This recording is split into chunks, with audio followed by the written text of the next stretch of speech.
কিরে মামা, আর কিছু অর্ডার দিব? না মামা, থাক, এতটুকু যেতে।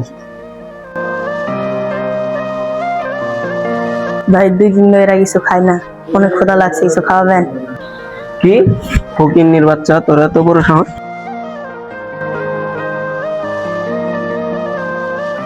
এই ওইটার এদিকে আসো। জি স্যার, বলেন। কি এসব? এই ফকিনের বাচ্চাকে এখন গাড় ধরে বের করে দাও। জি জি। ছোট ফকিনের বাচ্চা, হুট। হ্যাঁ, আর কখনো শুনতে আসবি?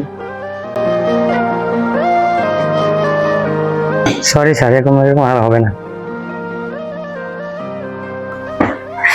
আজ গরিব বলে মানুষের লাড্ডি কোথায় খেতে হয়। এই ছেলে, এদিকে আসো তো। জি স্যার, আমি। হ্যাঁ, এদিকে আসো। জি স্যার, বলেন। বসো।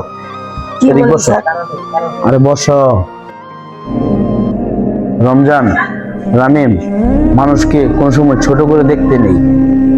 ওই গরিব মানুষ বলে ওর কি ক্ষুধা লাগে না? ওর থেকে ক্ষুধা লাগে। ওইটার এদিকে আসো। জি স্যার, বলো, কোন সমস্যা? ওর জন্য আরেকটা খাবার দাও। জি স্যার। বাবু, খাও। হ্যাঁ ভাই, আমরা আমাদের নিজেদের ভুল বুঝতে পারছি, নিজের কাছে খুব লজ্জিত। এমন বলার কখনো হবে না, কাউকে কখনো ছোট করে দেখবো না। ছোট ভাই, তুমি কি খাইবা? খাও।